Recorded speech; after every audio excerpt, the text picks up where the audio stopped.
Hello friends, இந்த வீடியோவில் டே in my life vlog மாதிரி நம்ம பார்க்க போகிறோம். இங்கே போன வீக்கெண்ட் வந்து ஒரு லாங் வீக்கெண்ட், எங்களுக்கு ஈஸ்டர் லீவ் ஒரு 4 நாள் கிடச்சிது. ஸோ அதனால் அன்னைக்கு வந்து நாங்கள் ஒரு பிக்னிக் பிளான் பண்ணி வீக்கெண்டில் போயிட்டு வந்தோம். ஸோ அந்த பிக்னிக் பற்றின vlog தான் இந்த வீடியோவில் நான் உங்கள் கூட ஷேர் பண்ணிக்க போகிறேன். ஸோ இந்த பிக்னிக் வந்து ஒரு சில ரெசிபீஸ்லாம் நான் செஞ்சு எடுத்துகிட்டு போனேன். ஸோ அதையும் உங்கள் கூட நான் ஷேர் பண்ணிக்க போகிறேன். ஹோப் உங்கள் எல்லாருக்கும் இன்ட்ரெஸ்டிங்காக இருக்கும்னு நினைக்கிறேன். வீடியோ ஃபுல்லாக பாருங்கள்.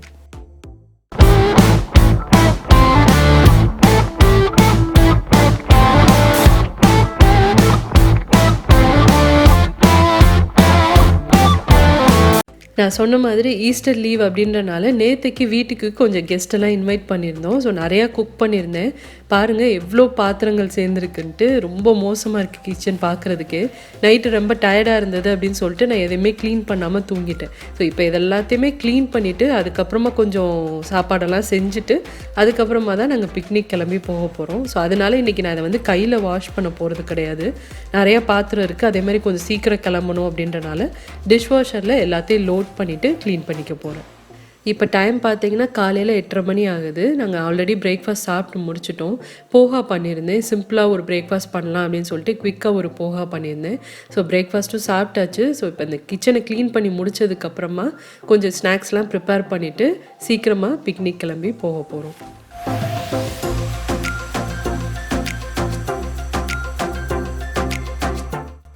டிஷ்வாஷரில் எல்லா பாத்திரங்களையும் லோட் பண்ணியாச்சு. இப்போ டேப்லெட்டை சேர்த்துட்டு மிஷின் ஆன் பண்ணிட்டோம் அப்படின்னா ஒரு பெரிய வேலை முடிஞ்சிடும்.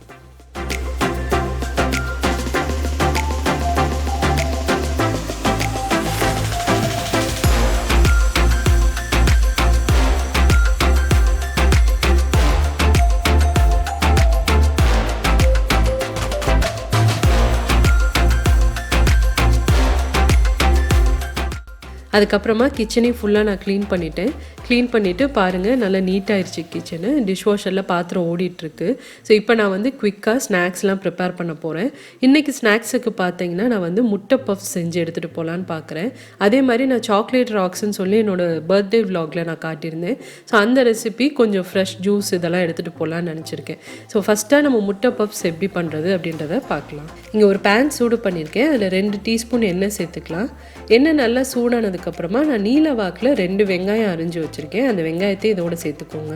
வெங்காயம் நல்லா வதங்கினதுக்கப்புறமா அடுத்ததான் நம்ம வந்து மித்த பொருட்கள்லாம் சேர்த்துக்க போகிறோம். இது கொஞ்சம் நல்லா பொன்னிறமாய் வர்ற வரைக்கும் வதக்கிக்கலாம்.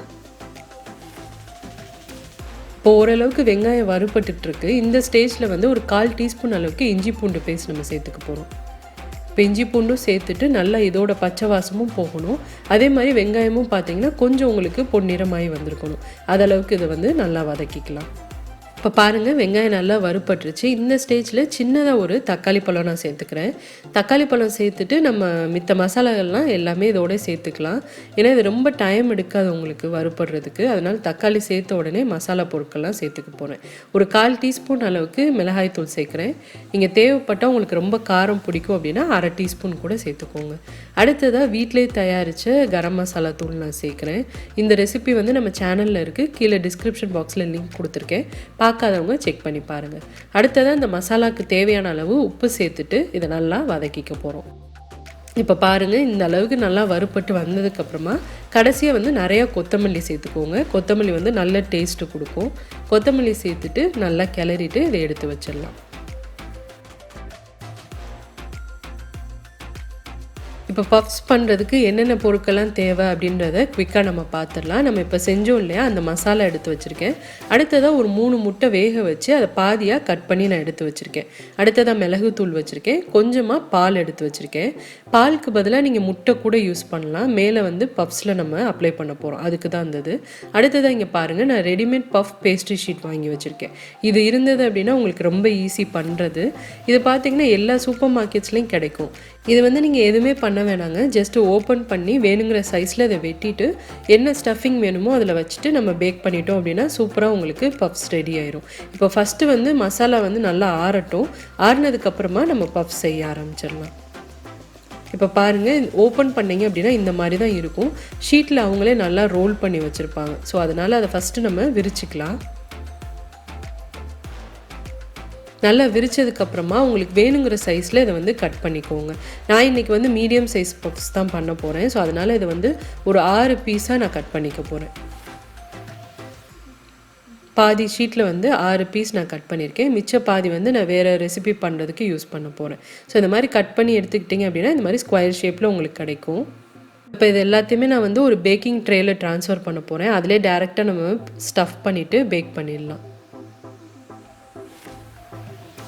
இப்போ பாருங்கள், எல்லாமே நான் இந்த மாதிரி மாற்றி வச்சுருக்கேன். இதில் பேக்கிங் ஷீட் மேலே வச்சுருக்கேன். இதை வந்து ஃபஸ்ட்டு நம்ம ஸ்டஃப் பண்ணுறதுக்கு முன்னாடி லேசாக இந்த மாதிரி விரித்து விட்டுக்கோங்க. இந்த மாதிரி விரிச்சிட்டு நம்ம செஞ்சு வச்சோம் இல்லையா மசாலா, அதை ஃபஸ்ட்டு இதில் வச்சுக்கலாம். அதுக்கு மேலே நம்ம வெட்டி எடுத்து வச்சுருக்க முட்டையை வச்சுக்கோங்க. அதுக்கு மேலே நிறையா மிளகுத்தூள் சேர்த்துக்கலாம். இது வந்து உங்களோட காரத்துக்கு ஏற்றாப்புல சேர்த்துக்கோங்க. மிளகுத்தூள் சேர்த்துட்டு 4 சைடும் மெதுவாக அதை வந்து இப்படி ஒட்டி விட்டுடலாம். இந்த மாதிரியும் நீங்கள் பேக் பண்ணலாம், இல்லாட்டி நான் பண்ணுற மாதிரி இந்த மாதிரி 4 சைடும் மூடி கூட நீங்கள் பண்ணலாம். பாருங்கள், அவ்வளோதாங்க. எவ்வளோ சிம்பிள் பாருங்கள். முட்டை பப்ஸ் நம்மளுக்கு ரெடி ஆயிடுச்சு. இதே மாதிரி நான் எல்லாத்தையும் நான் பண்ணிக்க போகிறேன். ஃபஸ்ட்டு நம்ம செஞ்சு வச்சுருக்க மசாலா வச்சுக்கோங்க. அதுக்கு மேலே முட்டை, அதுக்கப்புறமா மேலே கொஞ்சமாக மிளகுத்தூள், இது எல்லாத்தையும் சேர்த்துட்டு நம்ம அதை க்ளோஸ் பண்ணிடலாம். இந்த மாதிரியே எல்லாத்தையும் செஞ்சுட்டு அடுத்ததாக என்ன பண்ணுறது அப்படின்றத நான் காட்டுறேன். இப்போ எல்லாமே செஞ்சாச்சு. நம்ம எடுத்து வச்சுருந்தோம் இல்லையா பால், அதை வந்து ஒரு ப்ரஷ் யூஸ் பண்ணி இந்த மாதிரி மேலே அப்ளை பண்ணி விட்டுக்கோங்க. நான் சொன்ன மாதிரி இதுக்கு பதிலாக நீங்கள் முட்டை கூட எடுத்துக்கலாம். முட்டையை நல்லா பீட் பண்ணிவிட்டு அதையும் வேணும்னா நீங்கள் இந்த மாதிரி அப்ளை பண்ணிக்கலாம். இந்த மாதிரி பண்ணிங்க அப்படின்னா தான் உங்களுக்கு பப்ஸ்க்கு மேலே நல்ல ஒரு கோல்டன் கலர் கிடைக்கும்.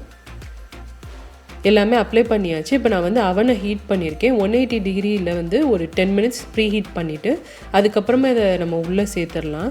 சேர்த்துட்டு ஒரு 20 நிமிஷம் இதை வந்து நம்ம பேக் பண்ண போகிறோம்.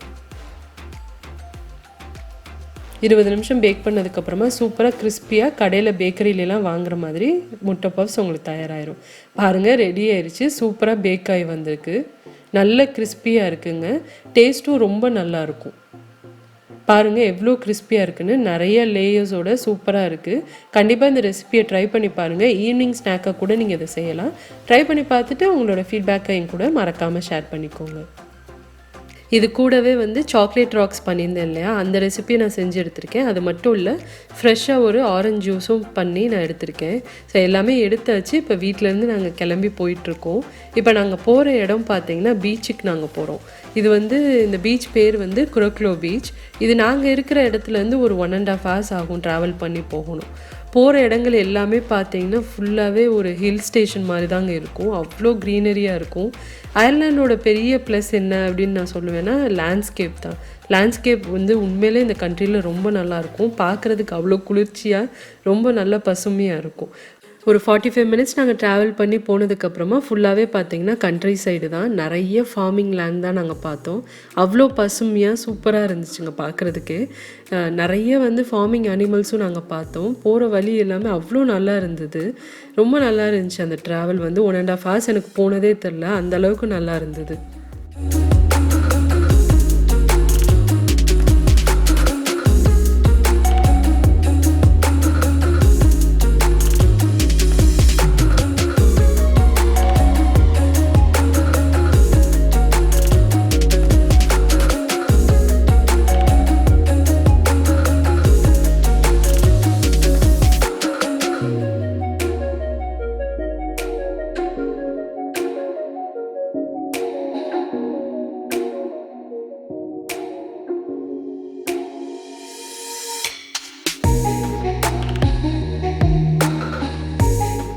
இப்போ ஆல்மோஸ்ட் நாங்கள் வந்து டெஸ்டினேஷன் வந்தாச்சு. இது வந்து வெக்ஸ்ஃபோர்ட் கவுண்டியில் இருக்குது. ஸோ வெக்ஸ்ஃபோர்ட்குள்ளே நாங்கள் வந்துவிட்டோம். இப்போ இன்னும் ஒரு 5 மினிட்ஸில் வந்து அந்த பீச்சை நாங்கள் ரீச் ஆகிடுவோம்.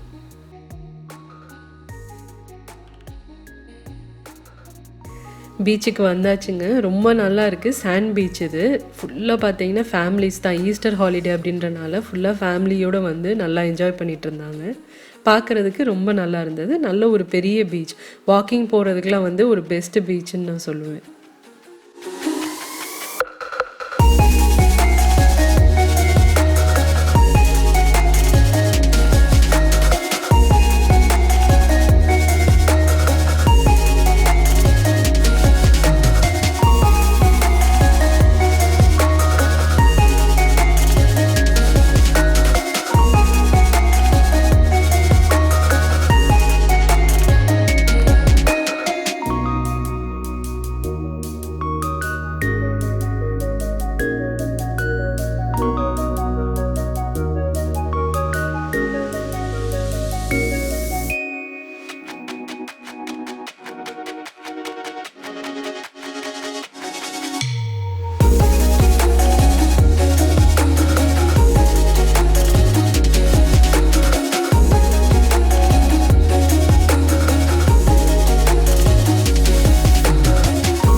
நல்லா என்ஜாய் பண்ணோங்க. என்ஜாய் பண்ணிவிட்டு நாங்கள் கொண்டு வந்த ஸ்நாக்ஸையும் சாப்பிட்டுட்டு அதுக்கப்புறமா ஒரு ஈவினிங் 5 o'clock போல் நாங்கள் கிளம்பி திரும்ப வீட்டுக்கு போயிட்டோம். ஸோ ரொம்ப நல்லா இருந்தது. இந்த மாதிரி தான் எங்களோட வீக்கெண்டை நாங்கள் வந்து ஸ்பெண்ட் பண்ணோம். உங்களுக்கு இந்த வீடியோ பிடிச்சிருக்கும் அப்படின்னு நினைக்கிறேன். நான் செஞ்சு காட்டின இந்த ரெசிபியை நீங்கள் கண்டிப்பாக ட்ரை பண்ணி பாருங்கள். ரொம்ப நல்லாயிருக்கும். ட்ரை பண்ணி பார்த்துட்டு உங்களோட ஃபீட்பேக் அண்ட் கமெண்ட்ஸையும் என் கூட ஷேர் பண்ணிக்கோங்க. இந்த வீடியோ பிடிச்சிருந்தது அப்படின்னா ஒரு லைக் கொடுங்க. என் சேனலுக்கு இன்னும் சப்ஸ்கிரைப் பண்ணாதவங்க மறக்காமல் சுஜீஸ் கிச்சனுக்கு சப்ஸ்கிரைப் பண்ணுங்கள். நிறைய இன்ட்ரெஸ்டிங்கான வீடியோஸ் ரெசிபீஸோடு அடுத்து உங்களை நான் மீட் பண்ணுறேன். சுஜீஸ் கிச்சன், எளிய பாரம்பரிய சமையலின் தொகுப்பு.